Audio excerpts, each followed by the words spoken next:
Good evening, everyone. I am Chrissy Kelly from AbScent, and welcome to this evening's webinar, where I will be talking to three of the members of the AbScent community. I have Paola Totaro. She is a journalist and author, and she will be talking to us about her smell loss from COVID. I've got Cara Roberts here and also Nick Leonetti. All of you actually are COVID-19 smell loss cases. And before I begin and introduce you individually or let you introduce yourselves, I would just like to say a couple of words about how the evening will go. As you may be aware, in 2022, we are doing webinars where we invite members of our community, our patient community, to come in and discuss various issues that are on their minds, things that, how smell loss affects them. Tonight, we will be discussing what we would like our doctors and the researchers who are trying to help us to know about what it feels like to live with a smell disorder. And I know that any of you that are out there who have lost your sense of smell, I'm sure you'll have comments on this. So do please feel free to join the discussion. The question and answer bar is, of course, open. You'll find that at the bottom of your screen. If you have a question that you'd like to ask me or any of the panelists tonight, just put it down there. That would be really helpful. We keep the chat bar for other things. So if you can keep your questions in the Q&A bar, that would be a great help. Right, so I'm going in, let's say now, clockwise order. So I think I'll start with Nick. Nick, if you could introduce yourself, tell us a little bit about you, who you are and what you do, and how you lost your sense of smell and sort of what that's meant as a change in your life. Sure. Hi everyone, I'm Nick Leonetti. I live in London, or near London, I should say Marlow. I'm 45 just, my birthday was like last week. And I lost my sense of smell in March 2020 to COVID.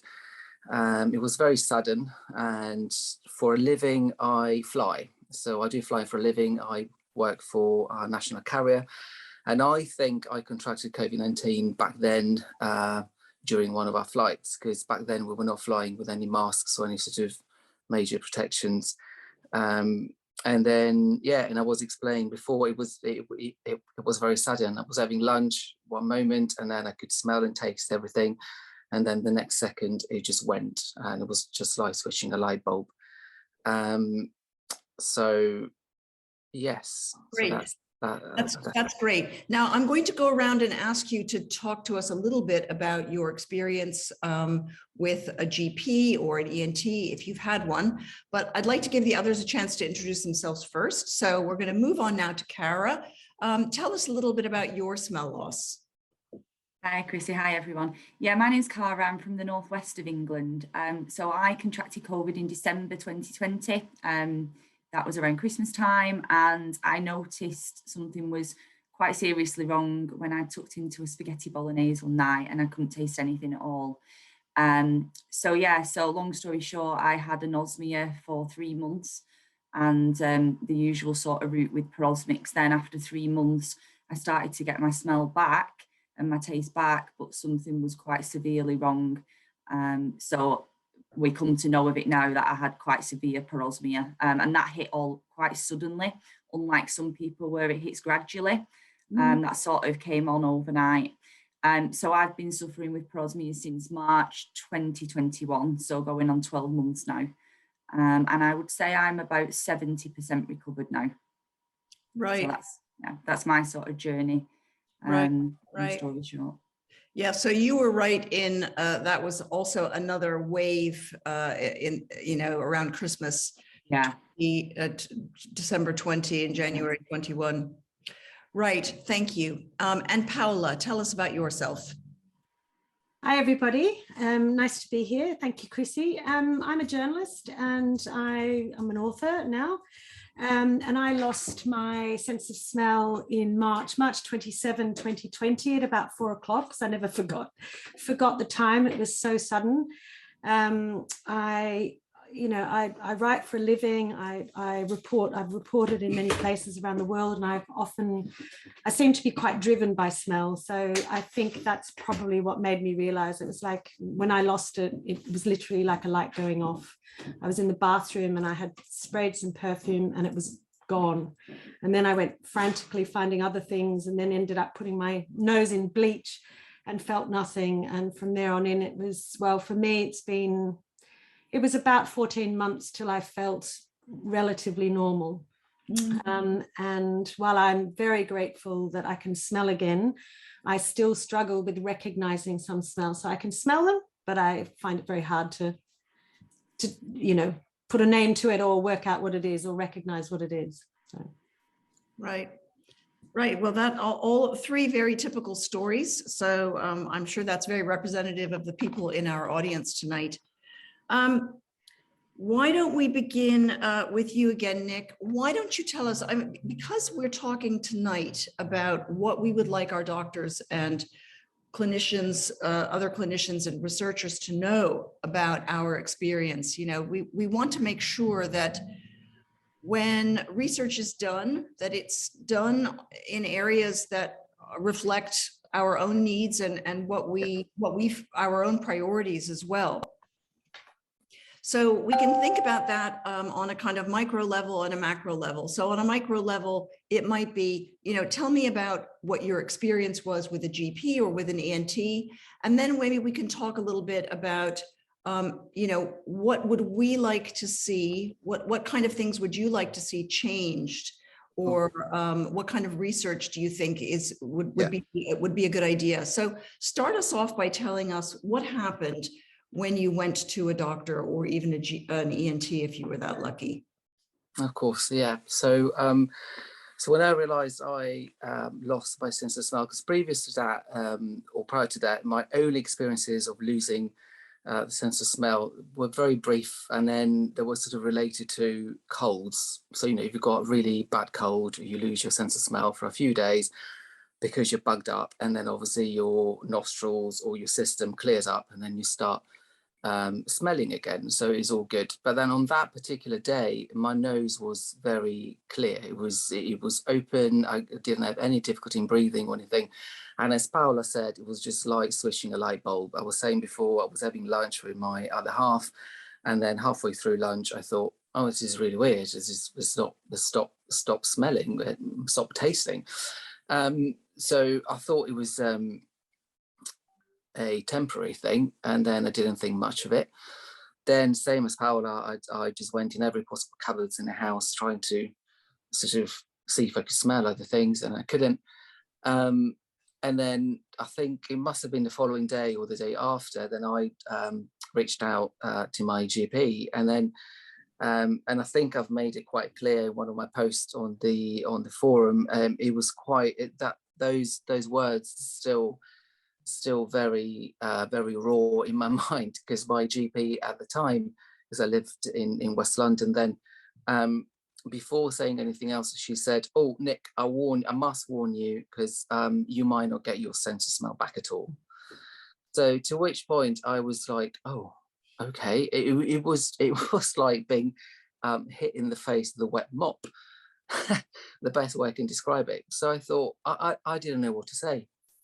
So I went quiet, and then she said, have you got any questions? And I said, well, it seems a bit harsh that you're saying so, because surely it's something that you know, you might know or you can say. And then she said, back then, she said, they said, well, no, Nick, because very, very little is known about smell loss anyway, let alone after COVID. So obviously, because I did say, obviously, it was after COVID.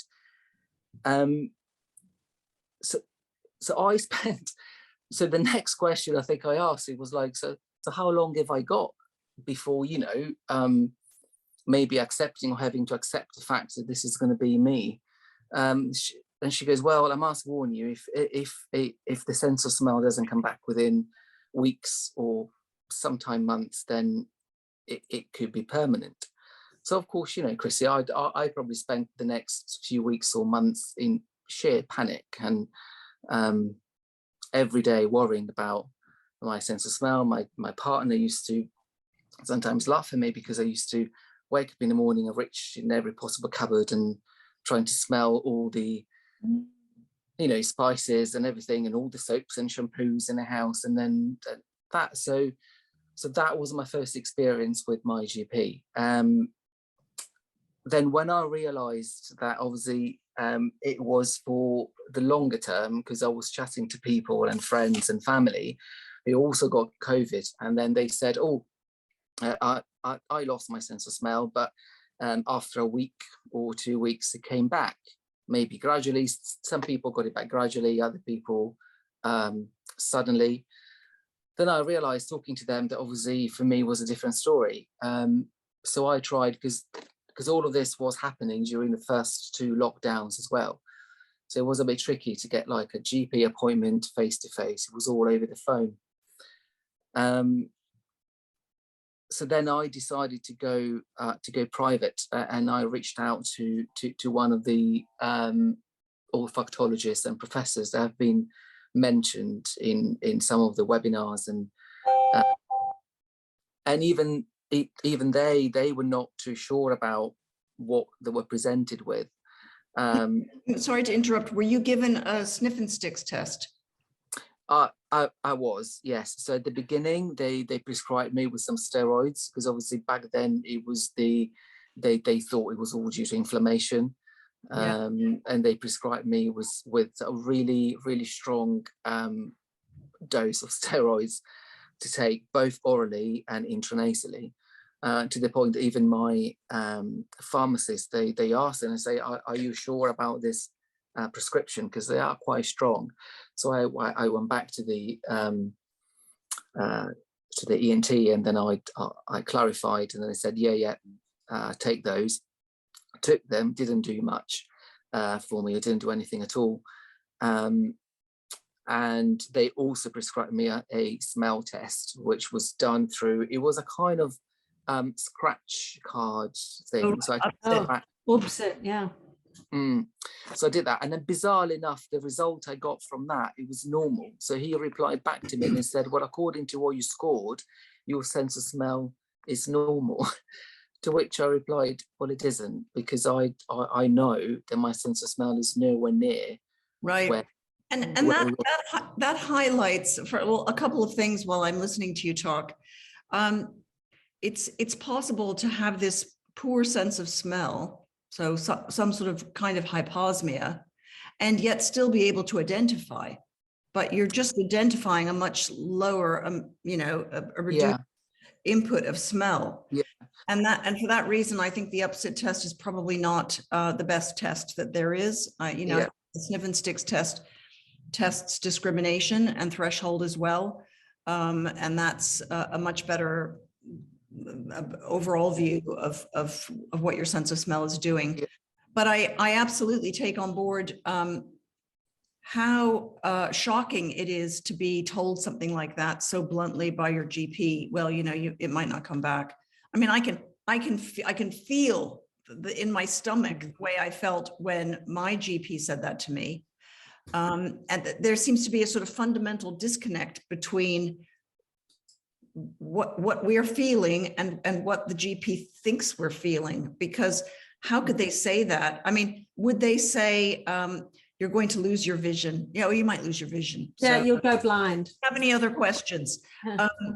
So there is obviously that, which is a really important sort of empathy, a request for more empathy from our doctors. That would be, a number one thing. To answer your second, the second part of the question, because I would like to give other people the chance to talk as well. So 2 things. It's interesting what you said about recognizing smells, and then it links to something that Paola was saying before. So my experience is that I've never had, so through my recovery, I never had the situation when I thought, oh, I can smell something, but I can't recognize what it is. So whenever I started to smell things again, I never had an issue to recognize what they were. So it was the smell I remembered, the smell that still generated emotions within me. There wasn't a situation when I thought, oh, I can smell this, but I don't know what it is. It was always, it was probably like if people smelt it like 100%, I smelt it maybe 5% or 10%. Of that 5% or 10%, it was the real thing and what I remember it to be. Which is probably the way we've been affected in different ways. And to answer the second part of your question, like what I would like from GPs and doctors moving forward, and then I will probably have to share with you and everyone else an experience I had a few weeks ago, because I finally got my referral through one of the ENTs with the NHS, because I decided to ask my GP and said, do I qualify for a long COVID clinic? Because, you know, we were talking about long COVID clinic, and they were a bit reticent at the beginning. And I said, oh no, we don't know whether that covers smell and things. And eventually pushed and pushed and pushed. And then they said, okay, well, we'll try and refer you to an ENT. So because of all the delays with COVID, etc., then eventually that referral came alive. And then I went to hospital here near where I live, near Marlow, a couple of weeks ago, and I had a sobering consultation with this ENT. So after obviously listening to my story, he asked me and said, so what's this AbScent? So he never, because I shared obviously, and I said, you know, the saving grace for me was this charity called AbScent, blah blah blah. And he said, so what is it? So he never heard of it. And even then, when I explained about smell training and the fact that obviously through smell training I must have regained some of my smell, he was asking me a question about smell training and how do I do it, and how many times a day do I do it, and what it entails. So at that point, I then decided very politely, I just decided to just walk away, and I thought, I'm not having anything. I'm not having anything. I'm not getting anything from this consultation. And then I just walked away feeling quite sad and disappointed, really, because there wasn't any sort of, what frustrated me the most, which links to your question, Chris, it was that there wasn't any desire from this particular ENT to know more about smell loss, right? I.e., like, oh, we should know, or I know that what we know so far is very limited, but we want to know more about it. There wasn't anything. There wasn't any sort of interest in smell loss. Yeah. Shocking. I mean, yeah, that is shocking. By the way, now we've got someone who's raised their hand, clear in one. We can't let people talk in a webinar setting. That doesn't work like that. So if you've got a question, please put it in the Q&A feed for us. Yes, and Nick, that's really a wonderful story, and also highlights the problem for ENTs. I mean, putting myself on the other side of the equation, there is very little that they can do, and this highlights something that I think is really important, that smell loss is not necessarily just a problem for ENTs. That's where it happens originally. It happens in the nose. But, you know, 9 times out of 10 or more than that, 95 times out of 100, people will go to their ENT who will look into their nose and say, everything looks fine to me, off you go. And we know that that patient is not well. The problem is that they're not, you know, everything that they can see in the nose is fine, but we know that it reaches into all aspects of your life. And that is the problem that we need to address. How do we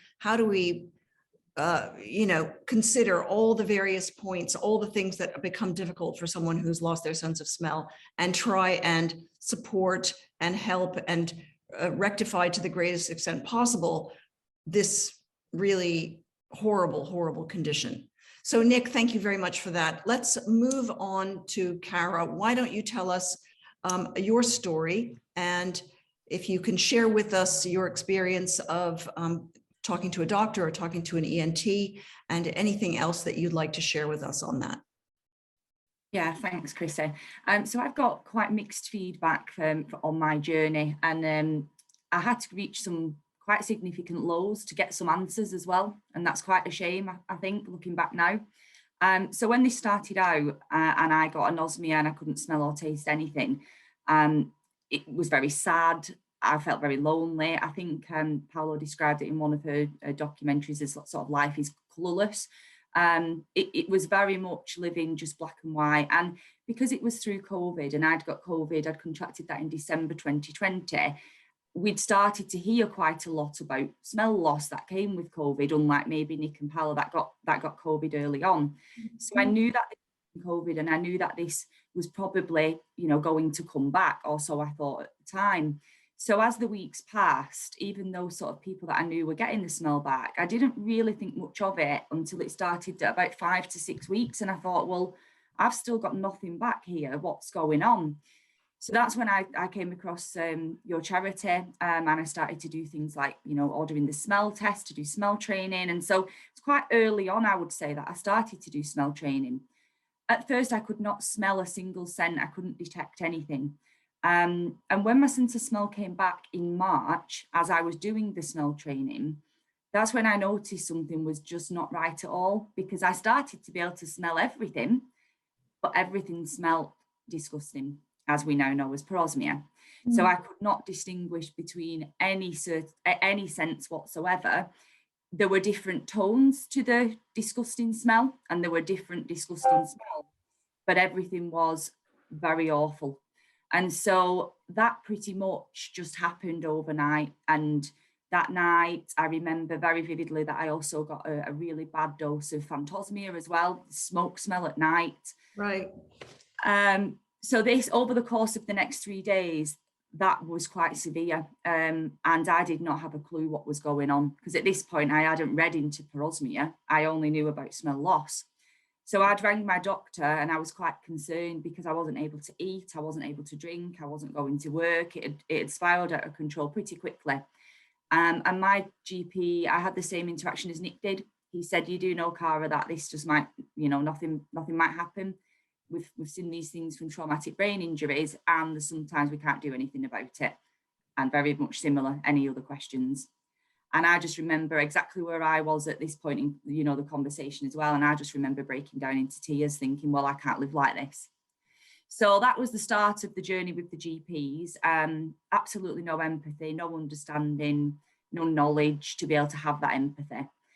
And I actually ended up hospitalized, unfortunately.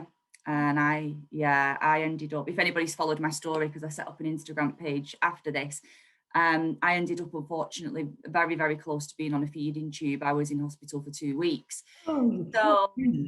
Yeah, unfortunately. And that came with the severe nausea that comes with having Perosmia, because every time you put in, that into your body's rejecting it because of the foul, smells, tastes.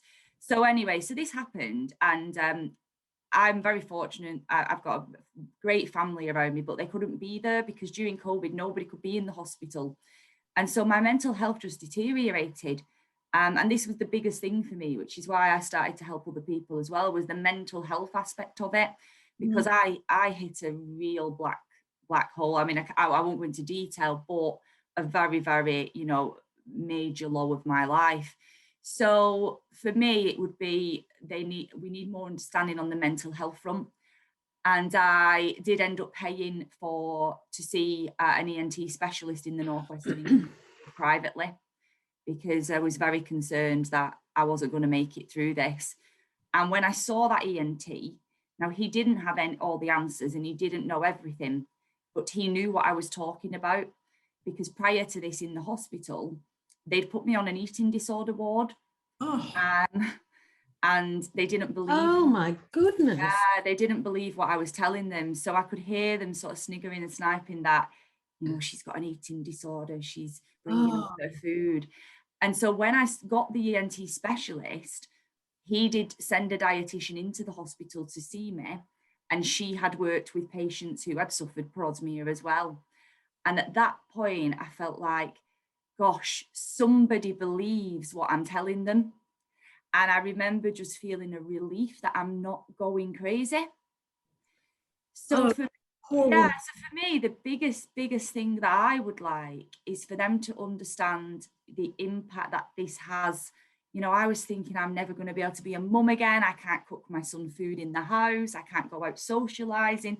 All the things you think of when, you know, you hit with this smell disorder. And yeah, there was just no empathy. There was nothing there for my mental health. And I paid for it all privately. I went and got a private counsellor. I paid to see the ENT specialist, but I had to do that myself, and I had to hit those major lows before I was listened to. So for me, it would definitely be the listening piece, and being the, you know, being an ear for somebody and understanding how much it impacts them.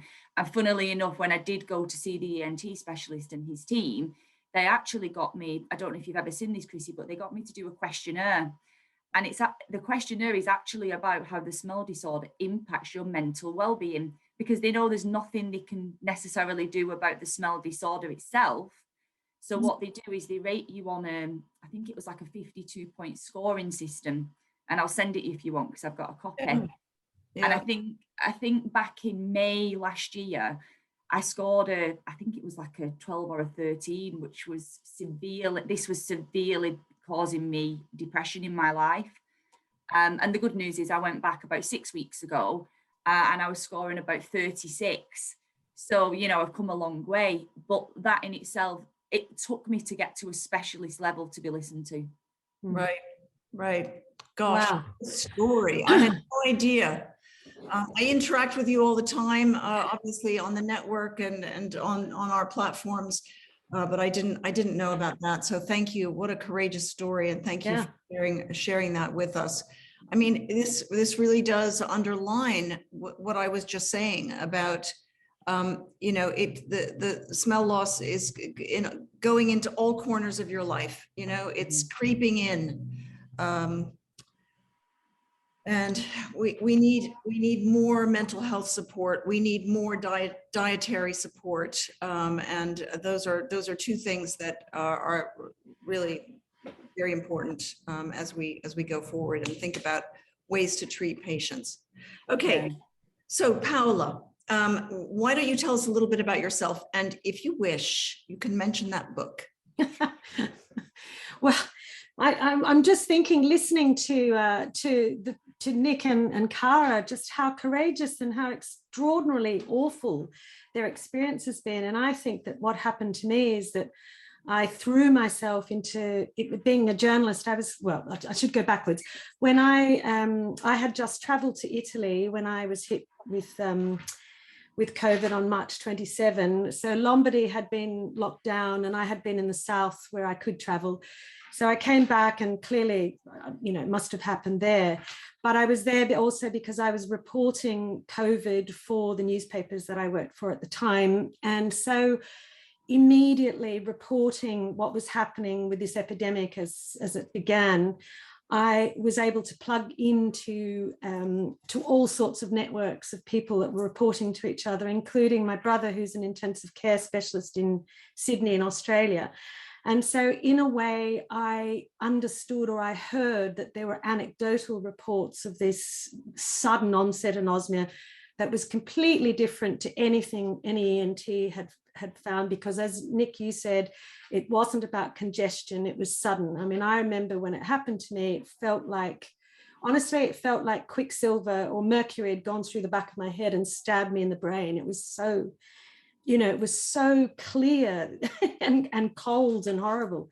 So I think what saved me from the experiences that you've had is that I was determined to find out what this thing was. So I felt like I was almost, you know, on a journey of discovery. And the only thing that happened to me in terms of GP was we're in lockdown. And so it was a telephone conversation, and I wanted, being a journalist, I was allowed out. So I was, you know, I was able to get out if I wanted to, because we were reporting and we were regarded as key workers, if you like.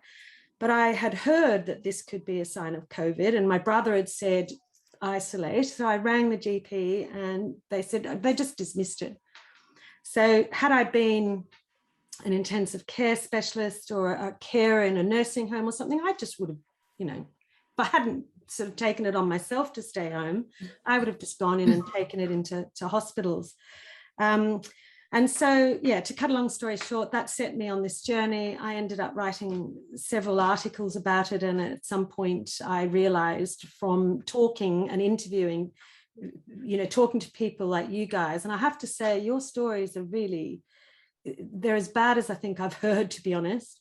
And then I found Chrissy, and then I started to delve into the whole area. And there is no doubt that the experience that you have had is similar to many, many, many other people. And sadly, at the front line of GPs, because that's where we go normally first before we sort of seek the consultant or attempt to be referred, they don't know very much either. And yet one of the things that I've learned in this year-long sort of journey writing this book is that that smell is a sentinel for many other things. So if your sense of smell goes, it should be tested at the time that you say that it's gone, because it could show that you have potentially, you know, other neurological diseases. And if they get treated early when your nose is the sentinel, then your prognosis is much, much better. So I think the notion of holistic, you know, smell being brought in to the holistic testing of your general health, maybe once a year, maybe 5 years, depending on how old you are, it's actually really important. And I think, you know, it should be a policy that should be pursued. Yeah, I definitely agree. Yeah, that's a very good point. I'd like to, again, draw your attention, any of you out there. I know you're going to have comments and have questions. I'm sure this is resonating with a lot of you. And I'd like to read a couple of the questions that have been posted or comments. Kim Price is out there. By any chance, do you know Kim, Paola? Because she Kim, says, yes. Hi, Chrissy. Hi, everyone. I resonate with Nick's description of smell loss and the help and support he received. As a wet mop, I describe my loss as a stab in the heart when I realized that there were no answers to my smell loss. It's so sad and disappointing at the lack of interest in the sensory loss because it is invisible. As Cara says, there is a terrible lack of empathy. And then we have someone else who said, has anyone heard or experienced similar clinics to the olfactory smell clinic at the Royal National ENT and Eastman Dental Hospital in London? It seems they have specialist clinics that acknowledge anosmia as a form of long COVID. I can say that this is happening more and more. I'm just finished contributing a chapter to the Oxford University Hospital Group's book on long COVID management. That's going to be out on the 17th of March for any of you out there who have long COVID. And I'm sure it's going to be an excellent reference work. The people who have worked on it, and in fact, the editor, I mean, these are top doctors in all sorts of areas like breathlessness and well, basically everything that you could possibly think of. And so what I know from my work with them is that long COVID clinics are being established. So you should be able to find something that's maybe closer to you. Of course, as you've mentioned, the Royal National ENT and Eastman Dental Hospital in London is a great place to start. That's where AbScent trustee Simon Gain has a clinic. He is someone who knows a lot about smell dysfunction. And yes, I think that you can start seeking out specific ENTs who know something about smell disorders. If anyone wants any names, I'm sure that you can contact me outside of this particular setting. You can contact me at chris@abscent.org if you would like to a short list of names. And Cara, in due course, I'll be asking you for the name of the ENT clinic that you worked with as well. So. Right. Oh my goodness. Now all kinds of questions are coming in. Someone else has said, I resonate with all your comments. ENT I saw said on a basis of probability, I won't recover. It was like a kick in the teeth. It felt like all hope had gone. Surely there are better ways to deal with patients. What's really interesting is that people are coming into the forums and saying, my doctor told me if I'm not better after a year, there's no hope. Now, I'd love to know where this 1 year figure comes from, because I mean, my own smell loss story, which those of you who know me know that I've lost my sense of smell multiple times, but the first time in 2012, I had 2 full years of a non-functional sense of smell. And then things started to happen again. So it can take well over a year. And certainly on our forums, we hear all the time about people who are starting to recover after 18 months, 22 months, even longer than that. So that 1 year figure, where does it come from? I'd love to know, because I'd like to take my scissors and chop it up. Yeah. Yeah. Chop and it up. that book. Yeah. What else do we have? We've got Kim. I can't wait to read Paola's book. I'm feeling there might be a sequel. So the big secret is that Paola has written a book about smell loss seen through the eyes of the pandemic. Would that be a good way of saying it, of describing it, Paola? Yeah, I think look, it's basically the journey. So it's part memoir. So you know, I write about my own experience, which clearly we all share in some way. So I'm hoping that a shared experience will help. But I have had the most extraordinary experience in interviewing olfactory researchers and scientists the world over, from Harvard, and Bob Datter, who was the professor at Harvard who initially found how the virus entered and what damage it does, because you know, it's relatively recent that we've understood that the virus affects the epithelium, which is that structural part that holds the neurons in your nose. So you know, from him to Thomas Hummel, who Chrissy introduced me to, who's known as the grandfather of olfaction. I went to Dresden and spent a week with ENT ENT young students and researchers. Basically, I've put everything that I learned in my journey onto the pages, but hopefully in a way that you'll come with me on the journey and it'll be a great read, as opposed to being something that is didactic or teaching you. So it's come with me on the journey, meet these people, including Chrissy and including Kim, all the people that you know, have knowledge and helped me sort of survive this rather unpleasant period of history that we're all sharing. So it's called On the Scent. And it's out June 23 in the UK. So thanks for the plug. Well, what I'm really hoping is that this is going to be a book that will teach people in layman's terms a little bit more about what olfaction is all about. Yep. You know, it's tough to find good sources that normal people can read and understand. So if this book fills that niche, that will be a wonderful service to everyone that's lost their sense of smell. So I really hope so. I think it's full of the extraordinary wonder of the olfactory system, because it is so complex and so little is known, but also it does bring together, because the one thing that COVID has done is it's shone a spotlight, as we all know, on the olfactory system, but it's also brought more money in, because so much research funds globally have been going to hearing and eyesight, of course, because that's, you know, it's important.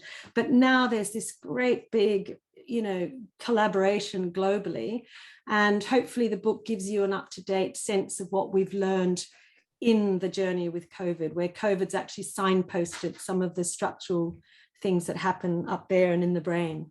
So yeah, definitely written to hopefully to keep you entertained as well. right.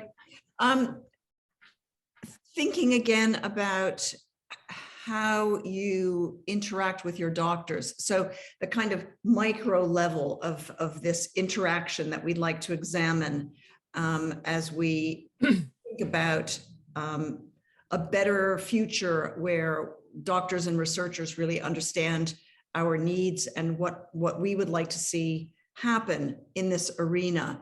So if we can just go now back to the kind of micro level of the GP interaction.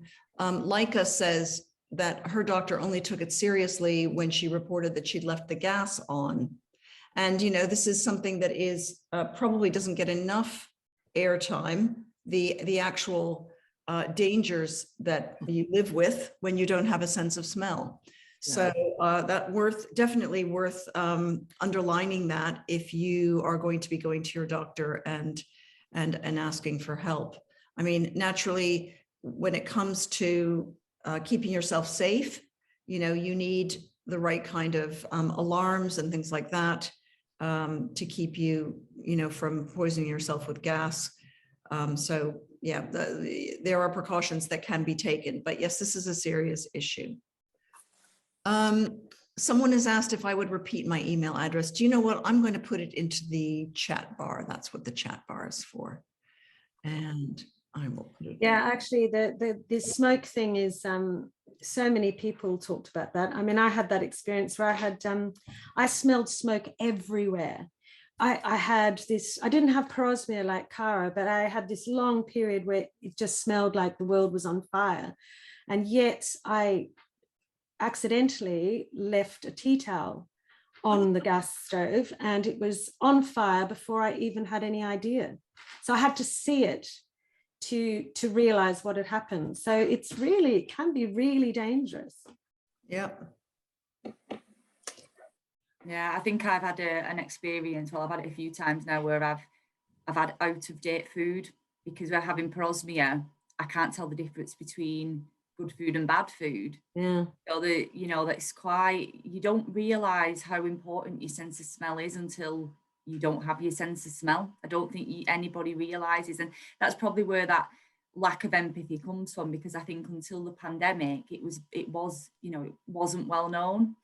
I think where we are at the minute, and this is why I feel I have to get involved in some way in helping others, is maybe when us three had lost our sense of smell. I know you two was a little bit earlier, but even for me, I felt that because there was not a lot of people at the 18 to 24 month mark, there was not a lot of recovery stories.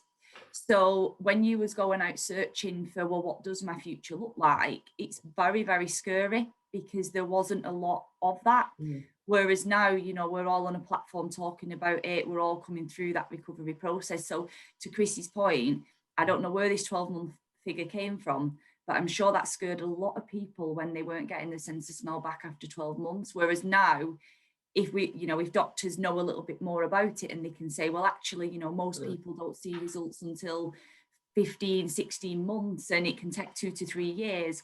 Actually, yeah, that's a long time to live with it. And what can we do in that meantime with support and mental health?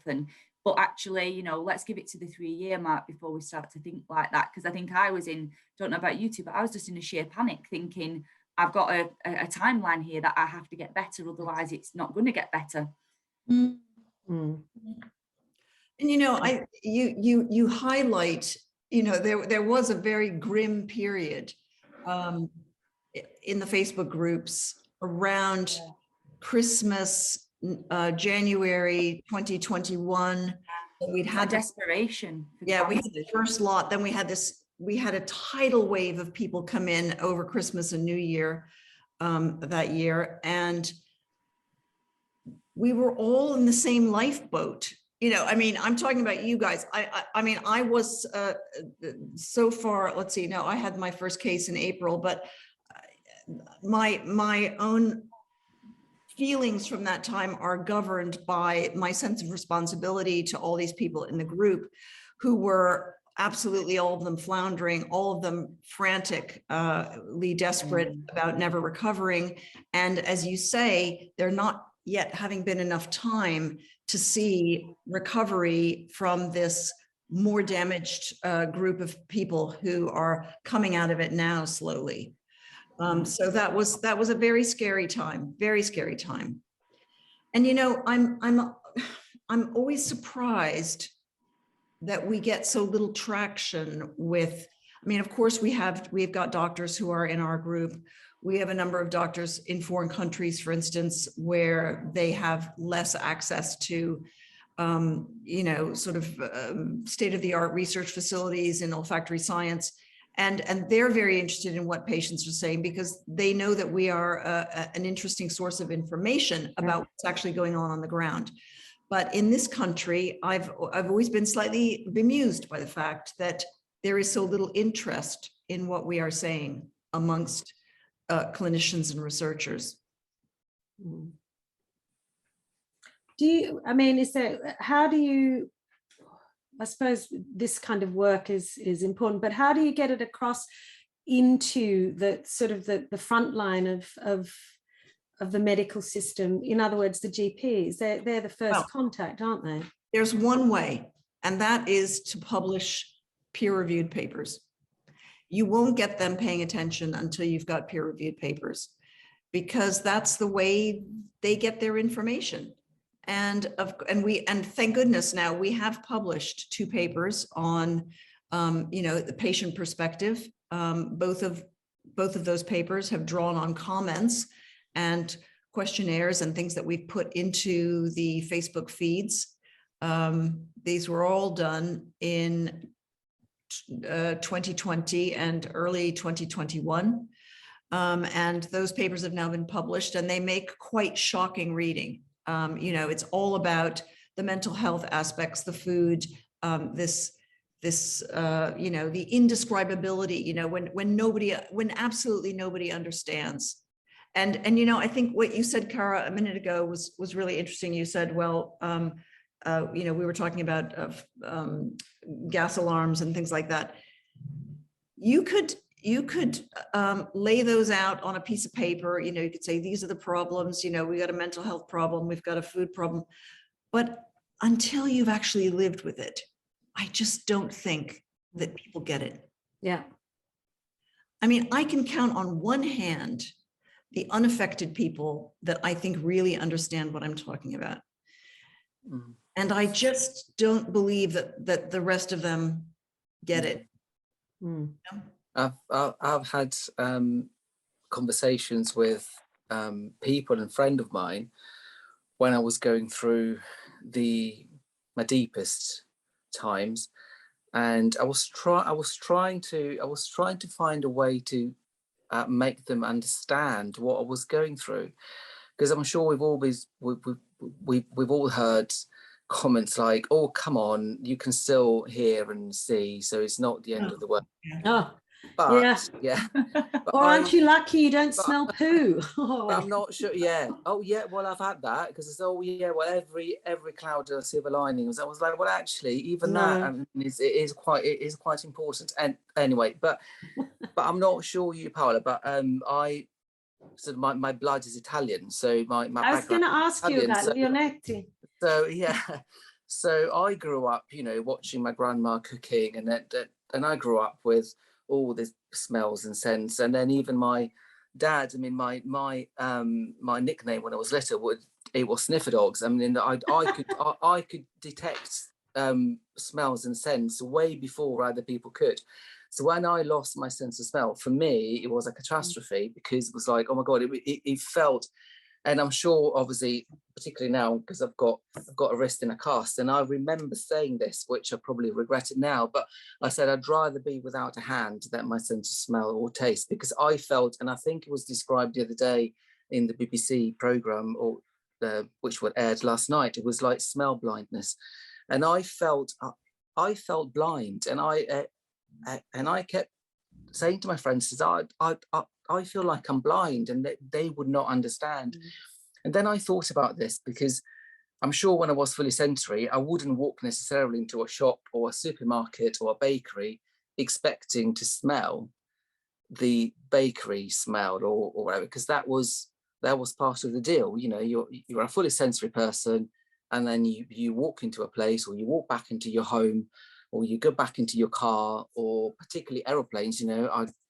I fly for a living, and the aircraft have got a particular smell. And every time, and I remember particularly the first flight in the day, when you get on board an aeroplane, when no passengers have been on, the aeroplane has been set on the ground for the entire night. You get on board, and it's got a particular, you get hit with like a aircraft smell, which either called Airbus or Boeing smell. And when that is not there anymore, you just feel weird. I mean, even traveling, I was saying to people before, even flying now, I don't look forward to flying anymore. I mean, not now, because I'm with injury, but you know, I could fly to all sorts of places, like, you know, Thailand, the Maldives, the Caribbean. And I used to be excited to go to those places, but mainly because, and I know some people won't believe me, but mainly because of the smell that, you know, you get off the aeroplane in Antigua, you totally get that with like but even like, you know, with the crew, and then the crew go, oh, come on, Nick, let's go for a walk along the beach. I find myself decline and say, no, I'll just stay in my room. And they look at you as if you were like aliens, like, what, you're not coming with us? Because something's missing there. It's like going to a cinema or watching a cookery program, but without being able to taste or smell the food. Now that's life. It's not just, you know, you're watching a cookery program and you think, okay, I can just quickly dash off to the kitchen and then just raid the fridge and enjoy a piece of whatever. It is just life. And then that was the most difficult thing, to get people and friends and family to really understand what it feels like to be without smell. Because I think for them, and even to quote my mum, bless her, she said, oh, it could be worse, Nick. And I was like, yeah, of course it could be worse. Of course it is. And then when she says that, I'm just like, I feel immediately grounded. It's like, yeah, of course it is. It could be worse. But actually, when you live through this day after day, and then particularly now, you know, you're waking up in the morning and people are starting to talk about spring and the smell of spring in the air and everything. And then you think, will I smell it? Will I enjoy it? And it's your body, your system naturally adjusts to it. You sort of acclimatize to your new thresholds. But inevitably, every time that you are reminded of the fact that you can't smell certain things, or you can smell them but only a fraction of it, it's heartbreaking. And that's the best way I can describe it, particularly because, and I know I'm talking a lot, but it is, and this is what I don't think doctors and ENTs understand, is the emotional side of things. And I've got a lot of friends who are doctors, and they say, Nick, absolutely, we can, I mean, particularly now, because with my broken bones, they said, yeah, we can fix you because that's anatomical. You know, you've got something broken, we can fix it. But when it comes to the nervous system or to olfaction or whatever, they just don't know. And they miss and my partner is a pilot, so he's very much, you know, I'm cabin crew, so I'm very much in touch with my feelings and emotions, and whereas he's very sort of, you know, calculations and data and crosswinds, etc. But I'm very much in touch with my emotions, and losing my sense of smell has taken all the emotions out of my life. And I had to learn to live with that. You know, whether you hug your partner or your pet or your mum or your dad or whatever, or even getting back from a long day at work into your home, and you're longing to smell your home to just make you feel you're in a safe place, and that smell is not there. So you need to find other ways. I absolutely agree. And I think that one of the great unrecognized truths about smell is that every smell is actually on some level an emotion. Yeah. No, it's something happy, it's something sad, it's something disgusting, it's something that brings us back, it's something that we find incredibly tedious. You know, it's something that it's always an emotion on some level. And so I absolutely get that. And when you say that you feel emotionless, that is exactly it.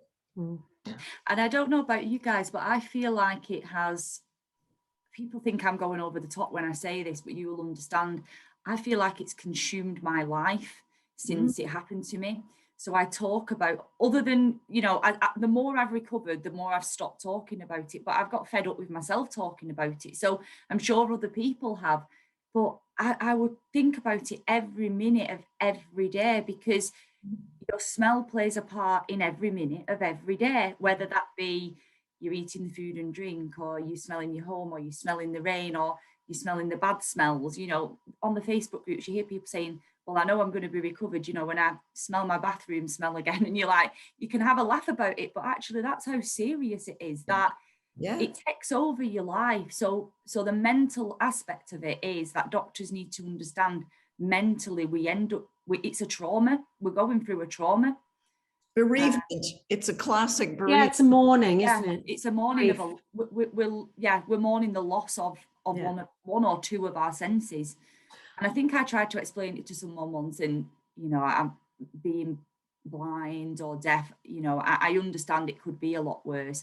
But if you opened your eyes one morning and all your family looked different, that would be a little bit odd, and it wouldn't be nice getting into bed with somebody that looked different, or opening your eyes and your children look different, because that's what it's like without your sense of smell. Your partner might smell awful, or your child, you go to hug his head and you can't smell his hair, and it's I wish I'd had you two. You're so wonderful at describing it. it's so upsetting in every aspect. So yeah, it's a mourning. That's a great way to put it. That's a remarkable thing you said about, if you woke up and the things most familiar to you look different, then it would be a shocking, but I hadn't thought of it that way. That's a very, very vivid way of describing it. Quickly, before we've just got a couple of minutes left. Dawn has asked about Cara's recovery from Perosmia. Where are you now, Cara? I would say I'm about 70%. Within that 70%, I would say some of it I've got used to, and I've got new sense, but not bad sense. And definitely I've got recovery. Funnily enough, I've seen quite a bit of recovery after my second round of COVID. Oh, wow. So yeah, I'm definitely, I'm on quite a strict diet. So I'm all the typical triggers. So onions, coffee, meat, they're still a no in my diet. But I'd say part of the recovery is I've learned to live with, I've learned to cut out the trigger foods and live with it a bit better, actually. And I've learned to look on the positive side of it as well while I'm going through it, and hopefully fully recover from it. But right now, probably living a bit of a healthier lifestyle than I used to. Whereas previously I'd seen that, I'd seen that as a negative. I'm trying to see that as a positive. But for those people that say, well, are you 70% recovered because you're getting used to it? No, I am genuinely recovering. I'm getting true sense. And the good news was that this week was the first week that I tasted a garlic since December 2020. That's great. Normal, yeah. And it tasted normal and smelled normal. Amazing. Yeah. That is amazing. Yeah. I'm